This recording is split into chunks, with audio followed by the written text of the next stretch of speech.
I go to bed too early to watch TV shows. I don't have the time. You know what I mean? I'm like a granddad. I listen to audiobooks. She's like a grandmom. I know!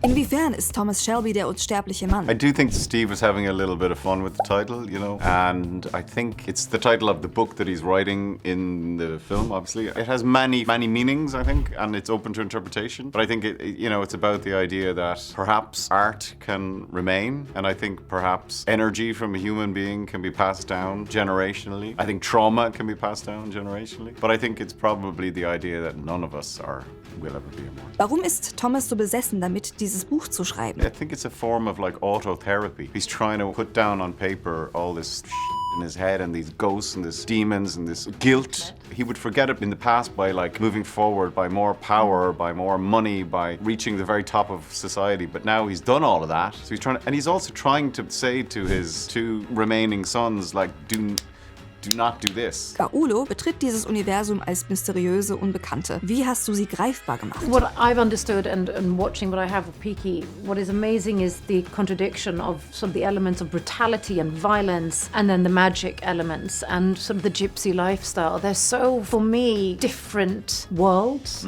but they're also so important to entwine. So I think when I read it, it was so important for her to have that part of the story to be able to contradict the other bits. It's written in a way that she heritage sort of the Polly's character. There's an arc between these two, and they probably have met, and she's probably read her palm, and they've interacted. And it's sort of linking onto the past and pulling into the future. Wer ist Kaulo wirklich? Kann man ihr trauen? I'm not going to answer that. I think it's so much for the interpretation of the audience, but I think it's important to believe in what you play, and there needs to be truth in what you portray. Otherwise, there's no realism, but I think it's interesting. It's sort of, does she exist? Is she a fragment of Tommy's madness? You know, there's so many options. Habt ihr was vom Dreh mitgehen lassen? I usually steal. I did steal something that Cillian's going to get soon. Keep saying. But it's just going to take a bit of time. It's a great thing. However, there was a necklace that I had with the wheel, beautiful, sort of antique, and Alison gave it to me. And then I decided to take away the wheel because it was a bit too much. And then one day she called and said, we're having a reshoot.